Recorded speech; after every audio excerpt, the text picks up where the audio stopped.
Wow, I wonder what happened back in 1849. If only we could go back in time. Well, maybe we can. Huh, isn't this usually when we get warped back in time? We actually went back in time. Amazing. Didn't think this was possible. Let's go live and report on it. Stop.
During the westward expansion, travelers were to set up camp by making a circle out of those wagons.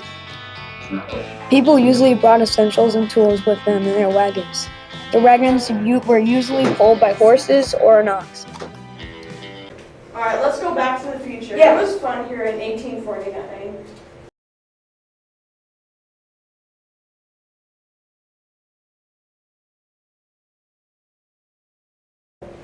We're back, and we will sign off right now.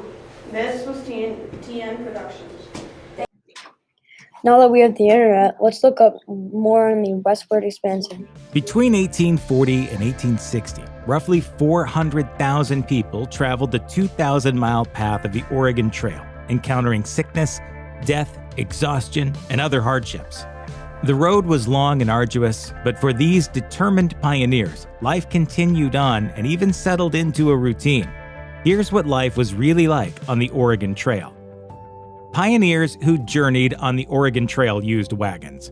Pioneer wagons had to be light but durable enough to take a beating. Most settlers used converted farm wagons, while others relied on ones specially made for the Oregon Trail. Common misconception is that overlanders used Conestoga wagons. They did not. Those famous wagons were used for freight on other trails. They were much too heavy for crossing the prairies. The wagons that pioneers used were often simple farm wagons fitted with covers made of canvas, led some to call the pioneer wagons prairie schooners.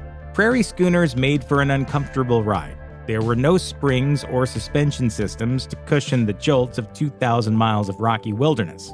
Most overlanders, therefore, walked, not just because of the lack of comfort, but because the wagon was full of stuff. Because the Oregon Trail was so long and so full of unknown hazards, pioneers organized themselves into larger caravans called wagon trains. This created a mobile community that had the virtue of protection in numbers. Wow, that was very informative. Agreed.